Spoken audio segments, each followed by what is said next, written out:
Pam, pam, pam, pam, pam, pam. Occidentalis karma. Pam, pam, pam, pam, pam. Hello, Europe. Today we're talking about Italy. Now, we predicted last year that Italy would win the whole competition. How do you think they'll do this year? Let's find out. This year's winner of the Sanremo Festival is, and excuse me for looking down and reading this off the paper, Ermal e Fabrizio Moro, non mi avete fatto niente. Is that the name of the song or the people? Both. Okay. And the title of the song translates to something like, according to Google Translate that is, "You didn't do anything to me." Which sounds very cryptic, which is kind of what I expected off of the vibe of the song, that the title would not be anything that would make immediate sense. You didn't do anything to me. That's Yeah. what it's called? Okay. Interesting. I mean, if you're Italian, you can definitely correct us if we're wrong. Yeah. Which I'm sure everyone will in the comments. Please do. Well, what was your one word for this song? Real. Real. As in R-E-A-L. I can't spell. Yes. My word was intensity.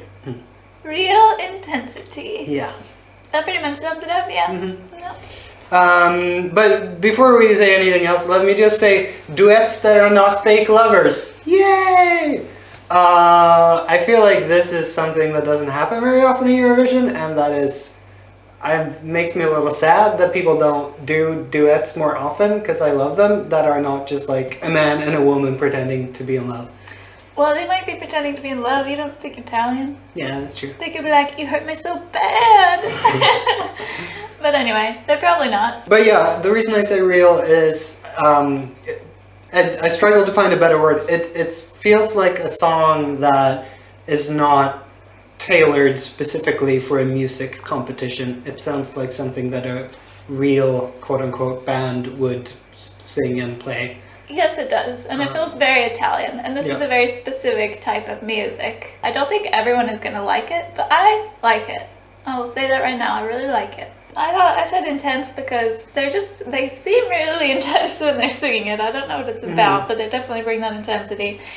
Also just their vibes. One's got a really raspy voice. The other one's got an eyebrow piercing. So they're basically like, they're wearing all black. It's kind of a moody, broody kind of stage setting as well. It just feels very red and black. It's the sort of talky, almost like poetry kind of mixed with music is kind of the vibe I get. You know, you can tell when you listen to it that it has a really high emphasis on the lyrics. Yes. And that the melody and the songs somehow doesn't come in like second place, but has like equal importance. You know, it's that very fast, talky, singy type thing going on that I really like. I do think it's fun too. They harmonize very well. Usually when you talk about people like people like siblings, it's like, oh, they harmonize so well because it sounds like the same voice. That is true, but it can also be really good if people have very different qualities to their voice, because then they can kind of complement and play off of that.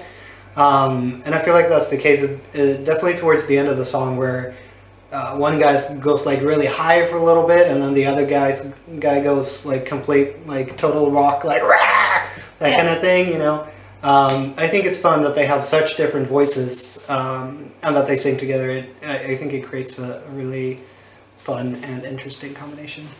A lot of the Sanremo winners who have come to Eurovision have just been very talented musically, very gifted singers, and the last couple years they've just had a lot of attitude and and a lot of personality as well, which I really enjoy, and I hope that this does well.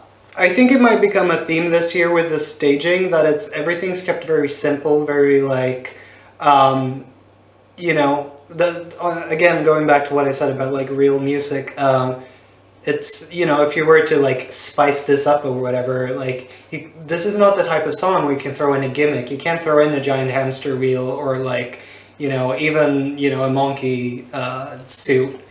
Like there's not much you can do with this song as far as like making it more interesting, but I'm not sure it's the kind of song that would benefit from that. And is this going to be that kind of year? Because Salvador Sobral last year in his winning sort of speech was happy that this sort of jazz style music was making a comeback and that was real music. And a lot of people were really angry about that. But at the same time, I kind of get it. And also I think that some of the LED screens and stuff can be very distracting, and it sounds like they're not really going to have as much of that this year.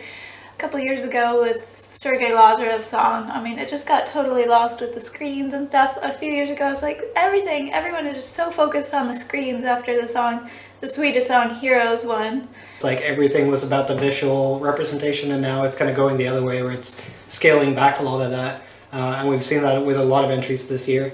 Whether or not they will do well with that, we'll just have to wait and find out. But you ready to score this? Yep. 1, 2, 3. Give it an 8. Me too, but a solid 8. Alright, thank you very much for watching, and we hope to see you next time. Happy listening. Ermal meta e Fabrizio Moro. Non mi avete fatto niente. You can just read it and put the paper down if you need to. Ermal meta e Fabrizio Moro. Non mi avete fatto niente. Non mi avete fatto niente. Non mi avete fatto niente. Ermal meta e Fabrizio Moro.